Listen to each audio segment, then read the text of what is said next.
Cuando vamos al Nuevo Testamento y vemos la manera como la iglesia se empezó a desarrollar después de que Cristo ascendió al cielo, ¿cierto? Pentecostés e inicia la historia de la iglesia, es notorio cómo las familias fueron el centro de desarrollo de la vida cristiana. Los hogares fueron y han sido y siguen siendo hasta el día de hoy la extensión natural del reino de Dios.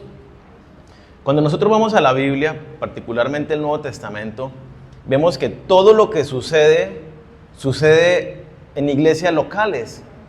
Muchas de esas son grupos en casas, algunos tal vez de 8 o 10 personas, otros de un poco más, pero toda la vida que nosotros vemos que se desarrolla al interior del Nuevo Testamento sucede en esos grupos pequeños. Lo estudiábamos la semana pasada, por ejemplo, el caso de Cornelio, este centurión romano que abrió las puertas de su casa, invitó a sus amigos, invitó a su familia, y allí fue Pedro a predicar el evangelio.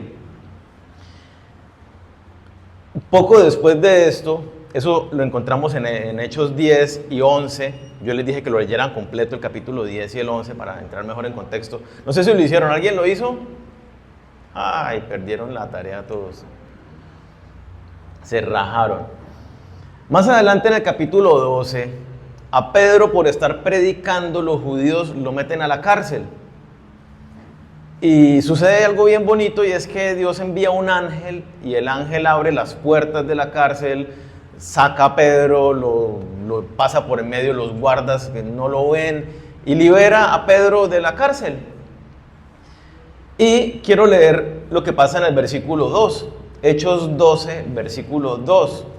Entonces él sale y se va para donde están reunidos los demás discípulos. Mire lo que dice: habiendo considerado esto, llegó a casa de María, la madre de Juan, el que tenía por sobrenombre Marcos, donde muchos estaban reunidos orando. La escena es un poco chistosa, ¿no? Los invito a que lo lean también en sus casas. Llega Pedro. Entonces es el 12 o el 22 o el 20 o algo con 2. Es Hechos 12, algo con 2. Y habiendo considerado esto, llegó a casa de María, la madre de Juan, el que tenía por sobrenombre Marcos. ¿Lo encontraron? ¿12? Ah, bueno, sí les dije. 12, listo. ¿Sí ve? Era para que estuvieran pilas, para ver si se han traído las Biblias, porque si no, tragan entero cualquier cosa que uno diga. Donde muchos estaban reunidos orando. La escena es bien chévere, porque llega Pedro, ¿no? Toca la puerta y sale una chica, ahí menciona el nombre, no me acuerdo, y mira, y ¡ay! Llegó Pedro, y entra toda asustada, toda nerviosa, y les dice a los que están orando: está Pedro en la puerta. ¡Ay, no! Se murió. Es el espíritu de Pedro que llegó aquí a la puerta, está muerto. Y Pedro sigue tocando la puerta, entonces se asoman: que soy yo, ábrame la puerta. Y entra, y bueno, a lo que voy y lo que quiero resaltar es lo que estaba sucediendo allí en este lugar. La casa de María. ¿Quién es María? ¿Han leído, conocen el evangelio de Marcos? Mateo, Marcos, Lucas y Juan. Marcos es el hijo de María, de esta María de la que se está mencionando acá. En la casa de María, ¿qué se había convertido la casa de María? En una casa de oración. María había hecho de su casa un lugar de puertas abiertas para que los hermanos se reunieran a estudiar la palabra, a orar, a adorar al Señor, a tener comunión. Y en ese ambiente de comunión, su hijo había conocido al Señor y estaba creciendo en el conocimiento de Dios. Y años más adelante, Juan Marcos fue en viaje misioneros con Pablo y Bernabé. Él fue en los 2 viajes misioneros, creo que en los 3 viajes misioneros estuvo Marcos acompañándolos a ellos. Así que vemos nosotros lo que sucede al interior de las casas. Esta mujer, su casa se había convertido en un lugar de bendición para su familia y para otros. Un lugar donde empezaron a clamar porque ocurriera un milagro, y mientras ellos clamaban en oración para que Dios liberara a Pedro, Dios respondió y envió un ángel, liberó a Pedro y lo llevó hasta la casa de donde estaban ellos orando. Un lugar donde se movía el poder de Dios. Y entonces vale la pena preguntarnos, ¿qué quiere Dios hacer en tu casa? ¿Será que Dios no quiere utilizar tu casa de la misma manera para que venga el poder de Dios y empiece a obrar bendición en tu vida y en las personas alrededor tuyo? Dios tiene planes para tu casa. Dios quiere bendecir tu casa. Quiere que tu casa sea un lugar de adoración a Dios. Que tu casa sea un lugar donde habite constantemente la presencia de Dios. Que tu casa sea un lugar donde otras personas, otras familias sean bendecidas. Eso quiere Dios hacer con tu casa. Veamos entonces cómo entra la bendición de Dios a una casa. Vamos por favor al libro de Hechos, capítulo 16, versículos del 11 al 15.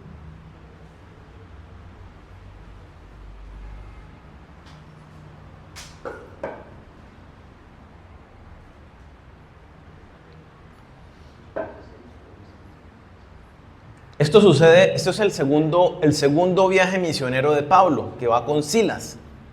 Dice, versículo 11, zarpando pues de Troas, vinimos con rumbo directo a Samotracia y el día siguiente a Neápolis y de allí a Filipos, que es la primera ciudad de la provincia de Macedonia y una colonia, y estuvimos en aquella ciudad algunos días, y un día de reposo, es decir, un sábado, salimos fuera de la puerta junto al río donde solía hacerse la oración, y sentándonos hablamos a las mujeres que se habían reunido. Para no entrar en mucho detalle, el primer viaje misionero va Pablo con Bernabé y solamente alcanzan a predicar en lo que sería hoy Turquía, que era parte de Asia, y hasta ahí llega y se regresan. Y el segundo viaje misionero van a los mismos lugares, pero Dios les muestra que deben ir más allá. Y entonces pasan el mar ahí juntito a Grecia y llegan a Europa. Y la primera ciudad en Europa donde ellos predican el evangelio es en la ciudad de Filipos. Y esto es lo que sucede allí. Entonces ellos van al lugar donde sabía que se reunían las mujeres, inclusive los hombres, a la oración, que eran las afueras de la ciudad, a la orilla del río.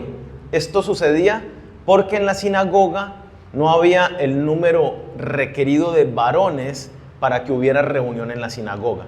Si no había este número requerido de varones, los que querían estar en su reunión en la sinagoga se iban afuera de la ciudad y ahí tenían su tiempo de oración.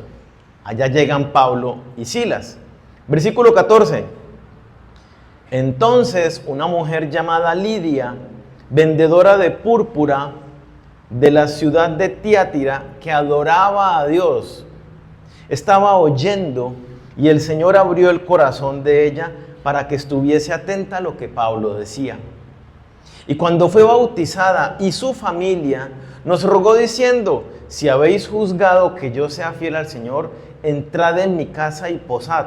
Y nos obligó a quedarnos. Yo quiero que veamos, esta mujer tiene algunas cosas en común con Cornelio que estudiábamos la semana pasada. Y esta mujer, ¿qué dice? ¿Cómo la describe? Que es una mujer que adoraba a Dios. Es una mujer que buscaba a Dios. Estaba buscando y por eso había ido al lugar donde se hacía la oración, al lugar donde estudiaban la palabra y tenían un tiempo de oración. Y nosotros vemos ahí, como sucede el contexto, a esta mujer que fue a este lugar, Dios la tocó a ella y su familia con su poder. Y aquí hay una lección importante para nosotros, y es que si nosotros no tenemos la actitud de ella y de Cornelio que veíamos la semana pasada, de buscar a Dios, no va a pasar nada en nuestras vidas. Si yo no estoy dispuesto a ir más allá en mi relación con Dios de lo que van los demás, pues no voy a experimentar a Dios más de lo que lo experimentan los demás. La mayoría de las personas no experimenta a Dios en lo absoluto. Dicen, gracias a Dios, llegué a salvo, ¿sí? Pero pues no hay nada raro, el que iba sentado en el mismo bus que es ateo, también llegó a salvo y no le da las gracias a Dios. Pongámosle, eso mismo lo experimenta todo el mundo. Pero cuando nosotros vamos a la Biblia vemos que el caminar con Dios, el buscar a Dios, conlleva una experiencia con Dios, donde el poder de Dios es dinámico en la vida de uno. Cambia, mueve, moviliza el corazón, la mente, las acciones, la vida de la persona. Y si nosotros no estamos buscando a Dios, no nos disponemos para sacar un tiempo en las mañanas y estar con Él, no importa que yo ya sea hijo de Dios, que ya sea salvo, si no estoy buscando a Dios, no hay forma de que vayas a experimentar a Dios. Más allá de las misericordias que Dios extiende sobre todo el mundo. Y algunas gracias que da sobre sus hijos. Pero si tú estás desconectado de Dios, no va a pasar nada en tu vida. Simplemente va a ser algo casi que intelectual, casi que rutinario. Si no estás dispuesto a madrugar más para tener un tiempo con Dios, si no estás dispuesto a sacrificar tal vez tu sueño, tu comodidad, tu descanso, para venir un domingo y estar con el Señor, buscar a Dios con una actitud genuina de corazón, no va a pasar nada. Y digo una actitud genuina de corazón, mire que dice, la describe como adoradora. O sea, el que adora es una persona que realmente está buscando a Dios y está dispuesto a obedecerle, a ir más allá. Muchos pueden asistir a una iglesia ya como por costumbre, por rutina, pero en su corazón no hay esa adoración, no hay esa búsqueda, no hay ese deseo. Y eso es clave que nos enseña ahora Dios a través de Lidia. Miren lo que dice a continuación, ¿no? Ella adoraba al Señor y había ido al lugar de oración. Y dice, y el Señor abrió el corazón de ella para que estuviese atenta. ¿De quién es la obra? Pregunto. La obra es de Dios. Dios fue el que despertó el corazón de esta mujer que no conocía el Evangelio, que no era hija de Dios, que no se había salvado, pero que Dios ya había iniciado un proceso en ella de atraerla y por eso ella estaba allí buscando a Dios igual que Cornelio. Dios es el que hace la obra, el que la comienza y el que la termina. Esto es muy clave, mire, Romanos 3, versículo 11, los que están tomando nota, Romanos 3, 11 dice, no hay quien entienda, no hay quien busque a Dios. Por nuestra naturaleza caída, nosotros no buscamos a Dios a menos que Dios esté despertando nuestro corazón para buscarle. Juan 6, 44, Jesucristo dice, ninguno puede venir a mí si el Padre que me envió no le trajere. Nadie se acerca a Dios por medio de Jesucristo a menos que el Padre esté atrayendo a esa persona a Él.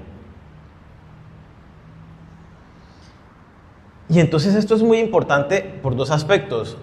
Uno, que nosotros debemos movilizarnos a orar, a estar clamando a Dios para que a nuestra familia, a nuestros vecinos, a nuestros amigos, compañeros de trabajo, compañeros de estudios, Dios toque su corazón y los disponga para que se rindan al Evangelio.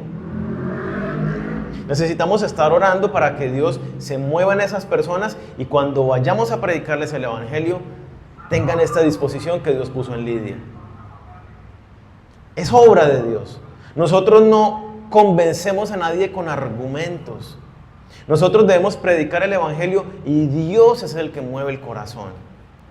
Entonces, cuando prediquemos el Evangelio, es una tarea de orar y de confiar en lo que Dios puede hacer en la vida de las personas. Pero también es para que vayamos y prediquemos el Evangelio. Y el otro aspecto que tenemos que tener claro es que si estamos aquí, ¿por qué es? Déjame decírtelo con total certeza. Dios está obrando en tu vida. Dios ha metido las manos en tu corazón y te está atrayendo a Él. Dios quiere darte mucho más de lo que tú actualmente has recibido de parte de Él. Porque con Dios el caminar es progresivo y Dios siempre se da y se da sin medida. Pero nosotros dejamos de recibir porque dejamos de buscarle. Si ya somos hijos de Dios y somos salvos es porque ya fuimos atraídos a Él y creímos y pusimos nuestra confianza y empezamos a caminar, pero algo pasó en el camino y nos endurecimos, nos enfriamos y dejamos de buscarle, dejamos de ir más allá de lo que hacen todas las personas y entonces dejamos de experimentar el poder de Dios. Necesitamos buscar a Dios, ser sensibles a su llamado. Si estamos aquí, Él está obrando en nuestras vidas. Entonces dile a Dios: Señor, tócame, sensibiliza mi corazón. Me ha costado trabajo este tiempo buscarte en las madrugadas. Me he enredado con mucho que hacer del trabajo y de la familia y no te estoy dando la prioridad. Ayúdame. Dame la fortaleza. Dame el descanso, que si puedo dormir solamente 4 horas, que yo me levante bien y pueda rendir. Pero dile al Señor: quiero estar contigo, ayúdame, atráeme a ti. Versículo 15, vemos algo supremamente importante que esta mujer hizo. Y es que ella estaba sintiendo el llamado de Dios, estaba siendo atraída por Dios, pero se llevó a su familia con ella. Nosotros vemos el versículo 15, cuando fue bautizada y su familia. No estaba solo ella oyendo el evangelio, estaba ella y su familia. Ella y su familia depositaron su fe en Jesucristo, en el plan de Dios, cuando escucharon el evangelio. Inmediatamente hicieron un compromiso público a través del bautizo, donde se arrepentían y renunciaban a su vieja vida y se comprometían públicamente a vivir ahora para Cristo en una nueva vida, como Dios lo promete para todos los que creemos en Él. Esto es muy importante porque hay muchos creyentes que no consideran esto importante, que en su corazón dicen: yo los dejo. Cada uno debe buscar su propio camino a Dios. Yo no puedo obligarlos a los de mi familia para que se acerquen a Dios. Ellos deben tomar sus propias decisiones. La fe es una decisión personal. Y entonces no le dan la importancia, y esto es un terrible error, porque el mundo, su propia naturaleza de pecado y Satanás los tienen enredados para que no busquen a Dios. Y es responsabilidad de cada uno de nosotros llevar a nuestras familias a la presencia de Dios. No es que: Señor, así como me llegaste a mí, llégale a ellos. No, es nuestra responsabilidad. Y entonces, ¿cuál es la responsabilidad? Así como Lidia los llevó el sábado a su lugar de oración, entonces decirle a nuestra familia desde el sábado, desde el viernes: bueno, el domingo vamos a la iglesia. Entonces nos vamos a preparar y vamos a acostar temprano, nos vamos a levantar temprano el domingo y nos vamos para la iglesia. Y ahí sí, como yo les decía la otra vez: ay, es que no tengo ganas de ir a la iglesia. Es normal que no tengas ganas de ir a la iglesia. Vas a ir sin ganas. Si tú logras vencer y vas a buscar a Dios sin ganas, es un mayor regalo de adoración a Dios. Con ganas cualquiera lo hace, es muy fácil hacer algo con ganas. Pero cuando no tengo ganas de obedecer a Dios, no tengo ganas de buscar a Dios, y sin embargo lo obedezco y lo busco, lo obedezco y hago lo que Él me manda, pues es un regalo de adoración a Dios, donde estoy superando los obstáculos de mi naturaleza carnal. Entonces, muy importante, lleva tu familia a Dios. Establece un tiempo en tu casa, un devocional familiar. Y ayer lo veíamos en la película, cuando este varón y su esposa dicen: necesitamos empezar a buscar a Dios como familia. Todas las dinámicas familiares cambian. Todo. Si hacemos de Dios la prioridad en nuestra vida, no solo en un tiempo de oración o el domingo en la reunión, sino en lo cotidiano, nuestra vida cambia. Nuestra relación de pareja cambia. La vida de nuestros hijos cambia. Entonces, por favor, busquemos tener esos espacios con nuestra familia, traer, movilizar nuestra familia a la iglesia para que busquen de Dios. Solo así va a entrar Dios en tu casa, cuando tú lo lleves, cuando tú estés dispuesto a hacer de tu casa un lugar para Dios, como lo hizo Lidia. Miremos qué sucedió, cómo fue la conversión de esta mujer. Luego de bautizarse junto a su familia, dice el versículo, nos rogó diciendo, si habéis juzgado que yo sea fiel al Señor, entrad en mi casa y posad. Y nos obligó a quedarnos en su casa.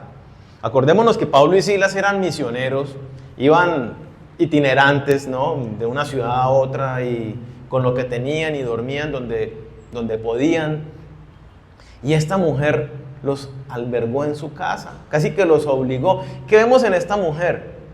Inmediatamente convirtió su casa en un lugar para Dios, en un lugar para servir a Dios, en un lugar para servir a los siervos de Dios. Le dio prioridad en su mente, en su corazón y en su realidad cotidiana al reino de Dios, al establecimiento del reino de los cielos. Inmediatamente estuvo dispuesta a servir a los intereses de Dios y no le importó su comodidad. Probablemente tuvo que ser de pronto su cama para ellos que llegaron, o la de sus hijos. No, ahí se van a quedar ellos y ustedes, hijos, vengan a dormir conmigo. O sea, se incomodó con gozo por servir a los intereses del reino de Dios. Estuvo dispuesta a sacrificar su privacidad, su intimidad, su recurso económico, dándoles alimentos al hospedarlos allí en la casa. Y fueron varios días que estuvieron allí. Cuando nosotros realmente entendemos lo que Dios ha hecho por nosotros, la salvación que nos ha regalado, cuando entendemos la urgencia del mandamiento de Jesucristo, de así como el Padre me envió, así los envío yo a ustedes, a que sean embajadores del reino de los cielos, que prediquen el evangelio. Cuando uno realmente entiende eso, Dios se convierte en la prioridad de la vida de un creyente. Y cuando Dios es la prioridad en la vida de un creyente, se ve reflejado con los actos como en esta mujer, inmediatamente. No fue que esperemos a que yo haga un proceso de discipulado, a ver si en unos meses o en unos años yo estoy dispuesto a servir al Señor. No. Cuando deposito mi fe en el Señor, el Espíritu Santo viene y dinamiza mi vida. Y soy movido. Entonces vale la pena preguntarnos, ¿tus intereses han pasado a un segundo plano? ¿Tus intereses personales? ¿O el que está en un segundo plano es Dios? Porque esta mujer nos da pruebas, nos da evidencias de su genuina conversión, con acciones genuinas de amor, de buscar primero el reino de Dios y su justicia. Si seguimos leyendo el capítulo 16, nos encontramos con otro caso bien interesante, ahí mismo en la ciudad de Filipos. Ellos se están quedando allí, ¿no? En la casa de Lidia, muchos días, dice el pasaje, se quedaron muchos días allí. Y bueno, sucede algo, y por eso que sucede, los invito a que lean el capítulo 16 completo, son llevados a la cárcel, y puestos en la cárcel, pues se le dice al guarda que los vigile con mucho celo, o sea, que son presos de alta seguridad, que esté muy pendiente de ellos. Y entonces está Pablo y Silas a la medianoche, dice el pasaje, están cantando alabanzas y orando al Señor. Y en medio de esas alabanzas, allí en la cárcel, dice que después de que los han azotado mucho, los azotaron mucho, los metieron a la cárcel y le pusieron los cepos, o sea, quedaron amarrados, encadenados, como si fueran delincuentes que hubieran matado a otras personas, o sea, delincuentes terribles, y no habían hecho nada malo. Y están orando y alabando al Señor en medio de esa situación, y el Señor manda un temblor y se abren las puertas de la cárcel, se le caen las cadenas de los pies y quedan libres. Y cuando el carcelero se da cuenta, saca su espada, porque él era el responsable de los presos. Y si los presos se volaban, pues a él tenía una condena muy fuerte. Entonces saca la espada y se va a matar. Y entonces Pablo le grita desde la cárcel y dice: no se haga daño, estamos todos aquí adentro. Y sucede lo que vamos a leer, versículo 29. Entonces, pidiendo luz, se precipitó adentro y temblando se postró a los pies de Pablo y de Silas, y sacándolos les dijo: señores, ¿qué debo hacer para ser salvo? Este hombre no era ajeno a lo que estaba sucediendo por esos días en Filipos. Pablo y Silas llevaban varios días, cuando digo varios días es probablemente más de un mes, seguramente, predicando el Evangelio y predicando el Evangelio en todo tiempo y lugar. Este hombre sabía que ellos predicaban el Evangelio de salvación. ¿Y cuál es la pregunta que le hace? Esta es tal vez la pregunta más importante que se puede hacer cualquier persona a lo largo de su vida. ¿Qué haré? ¿Qué puedo hacer para ser salvo? Si entiendo que soy pecador y que Dios es juez justo y que como soy culpable vendré a juicio y sí o sí tengo que ser condenado como culpable y que no tengo escapatoria porque yo soy pecador. Entonces la pregunta salta: ¿y qué puedo hacer para escapar? ¿Qué puedo hacer para salvarme de la condena?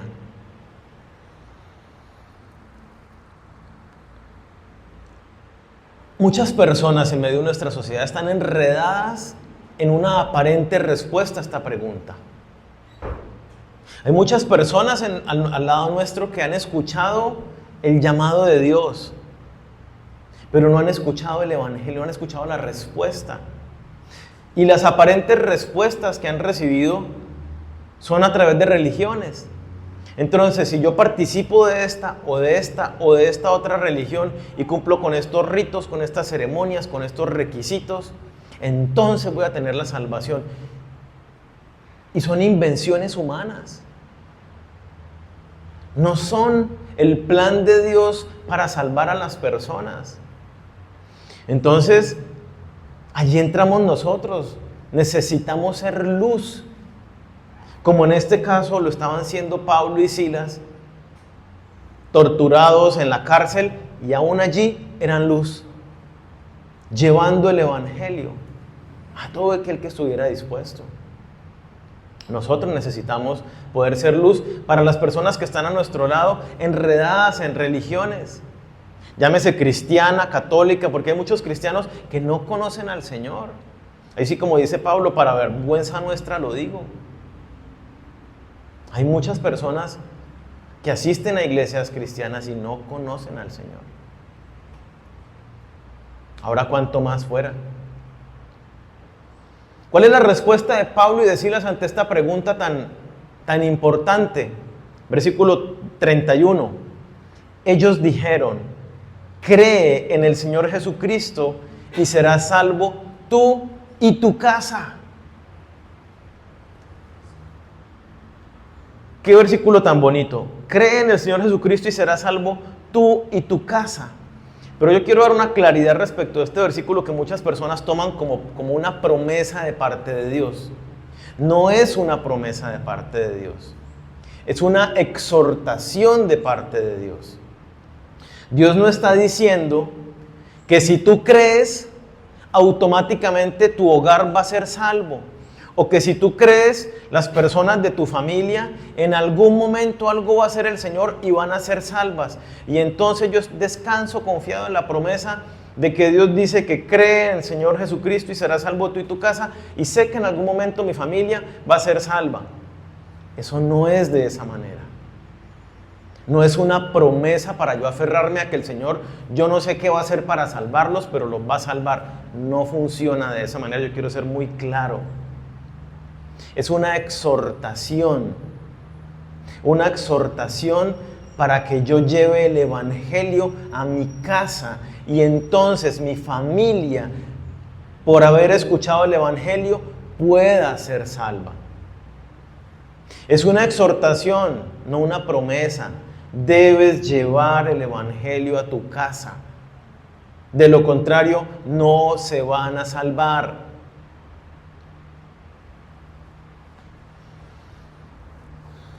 Esta respuesta de Pablo y de Silas me gusta mucho porque muestra el corazón de Dios, el interés de Dios, no en salvar a individuos, sino traer familias a los pies del Señor.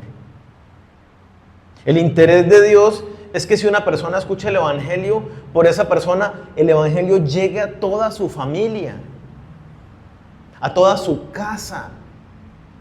Y recordemos que cuando hablamos de casa es el griego oikos, a su familia, los que viven en su techo, pero también los primos, tíos, familiares, amigos, vecinos, compañeros de trabajo, su red extendida de contactos es lo que la Biblia habla casa. Y Dios, el plan de Dios es que a través de cada individuo, esa red, esa familia, esa casa, venga al Evangelio. ¿Qué sucede renglón seguido de esta exhortación que hace Pablo? Cree en el Señor Jesucristo y serás salvo tú y tu casa. Y mire el contexto. Y le hablaron la palabra del Señor a él y a todos los que estaban en su casa. ¿Por qué la exhortación de Pablo? Para que no entendamos que no es promesa, sino es exhortación. Le estaba diciendo al carcelero en otras palabras: mi hermano, usted debe llevarnos a su familia, a su casa, con los siervos que están en su casa, para poderles predicar el Evangelio y que todos reciban la salvación como el Señor quiere. Eso es lo que estaba diciendo Pablo. Y entonces el carcelero, ¿qué hace? Los lleva. ¿Cómo llegó el Evangelio a la casa de este hombre? ¿Cómo entró Dios a la casa de este hombre? Porque este varón tomó a Pablo y a Silas, que conocían el mensaje del Evangelio, los llevó a su casa. Recordemos, ¿a qué hora sucede esto? A la medianoche, ¿no? Son las 12 pasaditas, 12:15, 12:20. Mientras llegan a la casa, ¿qué hace este hombre con su familia? Entra, amor, levántate, ponte una bata, nos vemos en la sala. Hijos, vamos, levántense, vamos a la sala. Va a los cuartos de los sirvientes, levántense, vamos todos a la sala. Los demás guardas, que seguramente él tenía alguna escolta porque era el jefe de la prisión. Vamos, todos listos. Convoca a toda la gente a la sala de su casa. Y yo quiero que entendamos algo que entendió este hombre. No pensó que era inoportuno levantarlos a la medianoche. Ay, es que mañana los niños tienen colegio, yo mejor no los molesto.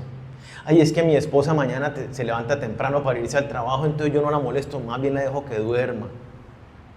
No pensó en lo inoportuno, sino pensó en lo urgente y la necesidad de que su familia recibiera la salvación de parte de Dios. Y no esperó a mañana. No fue que le digo, venga, duerman aquí esta noche y mañana nos comparten el Evangelio en el desayunito bien rico. Que cualquiera de nosotros pudiera haber dicho algo así. No incomodemos a la familia. Es urgente el llevar el Evangelio a otras personas. No importa lo inoportuno que pensamos que es. No importa que pensemos que no es el tiempo, que no es el momento, que no es el lugar. Debemos hacerlo con urgencia.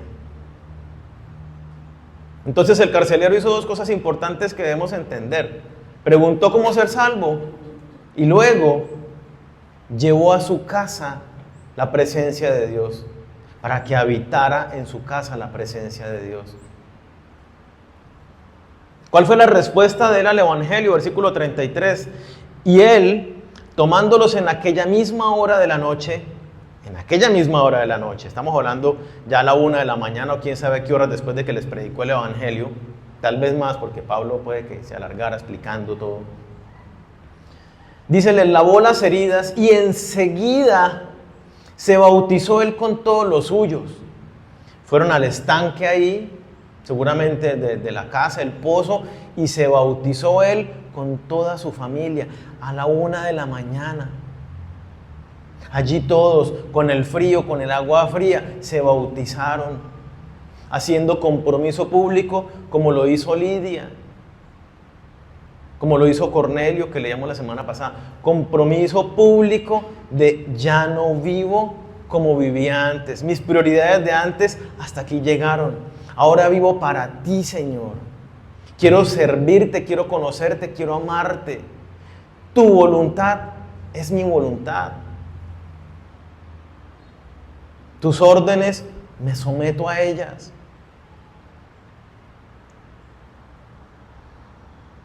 Su profesión de fe no fue solamente algo religioso, como lo vimos con Lidia, no fue algo intelectual. Fue acompañada de un compromiso real. Dieron testimonio público, seguido de lo que hicieron, igual que Lidia, se pusieron a servir, mire versículo 34, y llevándolos a su casa, les puso la mesa y se regocijó con toda su casa de haber creído a Dios.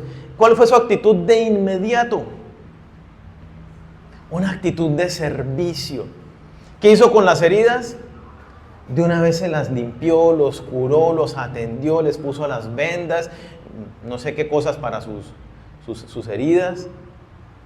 De una vez organizó una cena a la 1:30, 2 de la mañana. Ustedes tienen hambre, no han comido, estaban en la cárcel, está haciendo frío. Venga, nos sentamos y comemos. Y con toda su familia compartieron de una vez ese tiempo con los siervos de Dios. Inmediatamente su corazón no pensó en qué es más conveniente, tengo sueño, estoy cansado, mis hijos también necesitan dormir, mi esposa. No. La prioridad de este hombre inmediatamente fue Dios y el reino de Dios. Buscar a Dios y el servir a los intereses del reino de Dios. Los siervos del Señor tienen hambre, necesito proveerles comida. Los siervos del Señor están heridos, necesito sanarlos.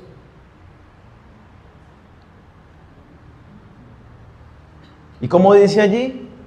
Y se regocijó con toda su casa.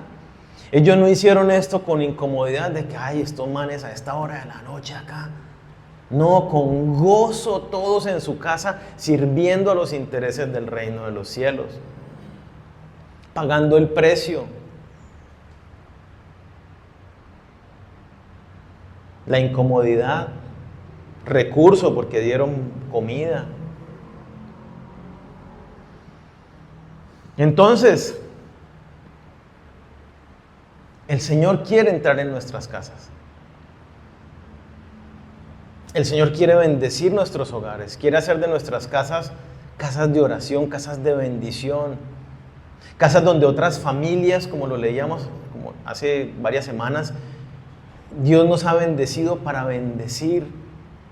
Quiere que nuestra casa sean lugares para bendecir a otras familias. Y así lo vemos a lo largo de toda la historia del Nuevo Testamento. Así nació la iglesia. El día que en Pentecostés vino el Espíritu Santo y fue la primera predicación de Pedro, así nació la iglesia. Yo quiero leerlo, ya con esto terminamos. Hechos 2, versículo 41 al 47.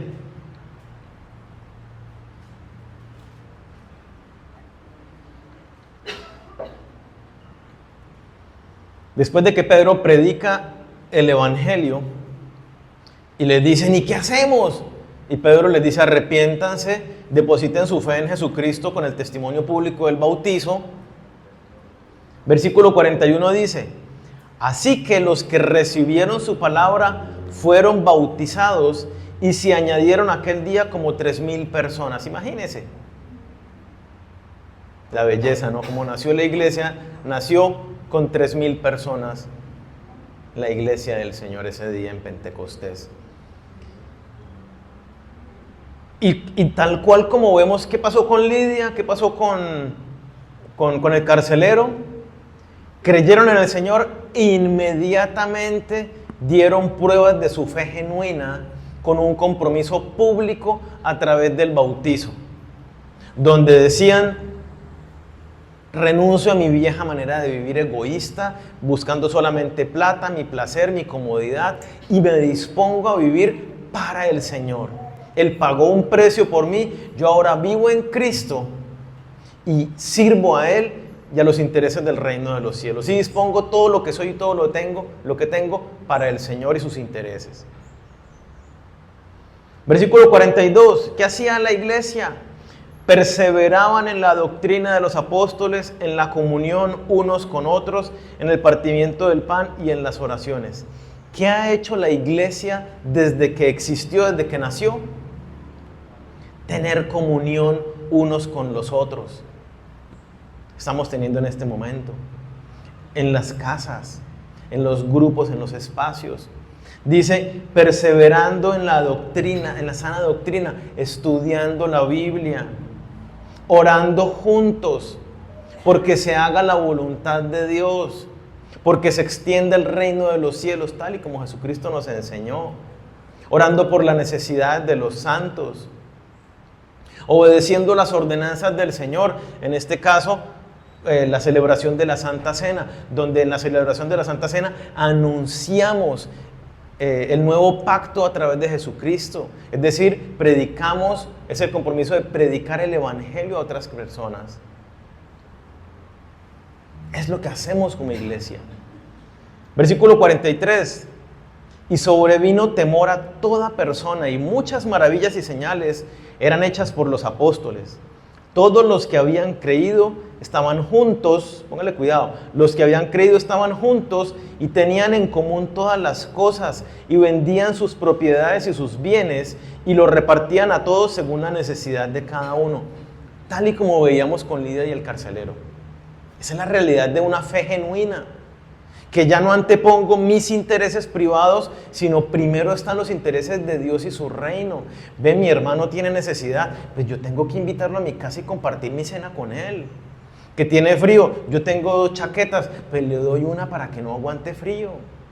Extiendo mi mano en amor genuino para cubrir las necesidades de los hermanos. Apoyo el reino, el establecimiento, la extensión del reino de los cielos con mis recursos financieros, con mi tiempo para llevar el evangelio, para predicar a otros, para enseñar a otros, abriendo las puertas de mi casa. Eso es lo que está diciendo allí. Estaban juntos y tenían todo en común, un amor genuino. Versículo 46. Y perseverando unánimes cada día en el templo, y partiendo el pan en las casas, comían juntos con alegría y sencillez de corazón, alabando a Dios y teniendo favor con todo el pueblo. Y el Señor añadía cada día a la iglesia los que habían de ser salvos. ¿Qué hacían? ¿Dónde perseveraban unánimes cada día? En el templo y en las casas. Tal como lo vemos en Lidia, en la casa de Lidia, en la casa del carcelero. Tal cual. Pablo luego, años después, les escribe una carta a los filipenses, la carta de los filipenses, y narra cómo los filipenses han sido desprendidos, generosos financieramente para sostener a Pablo en sus misiones. Mientras Pablo está en Corinto, está en todos lados, los filipenses todo el tiempo generosos, dispuestos, sirviendo al reino de los cielos. Y está hablando directamente, no lo menciona, pero está hablando de las iglesias que se formaron en casa de Lidia, en casa del carcelero.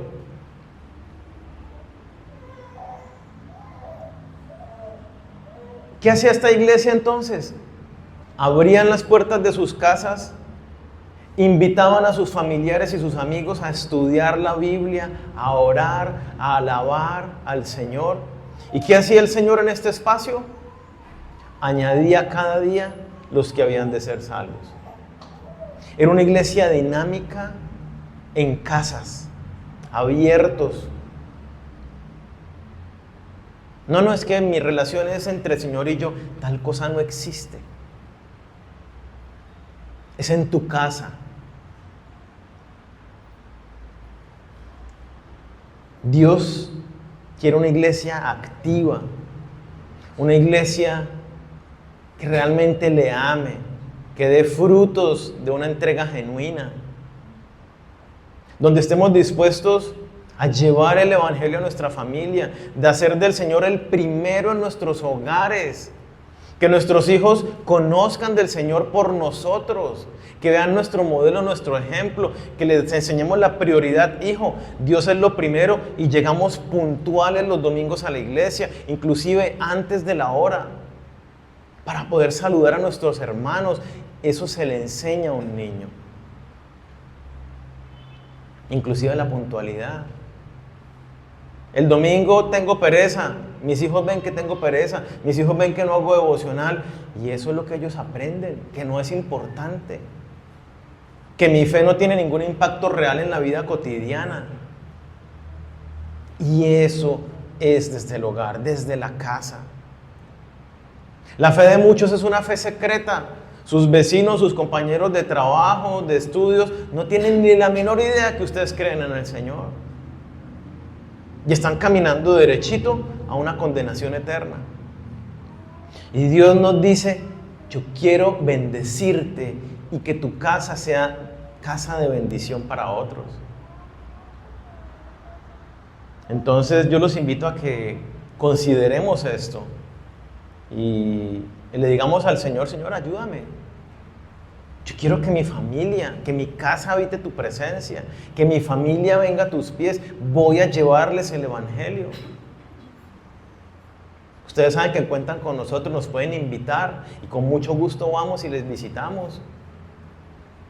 Y hablamos el Evangelio a las personas que inviten. Necesitamos buscar más a Dios, ir más allá de lo que estamos haciendo en este momento. Y yo les hago el anuncio de una vez: en el mes de marzo vamos a empezar un ayuno de 40 días como iglesia, para que estemos yendo más allá y estemos buscando a Dios, todos como iglesia, más allá de lo que lo buscamos ahora. Clamando a Dios para que Él se manifieste en nuestras familias, en nuestras vidas, en nuestras casas, en esa red extendida de contactos. Que le demostremos al Señor realmente nuestra entrega genuina con evidencias de que nuestra casa es para Él, de que nuestra vida es para servirle a Él, para sus intereses. Así que yo los invito a que nos pongamos de pie, vamos a orar.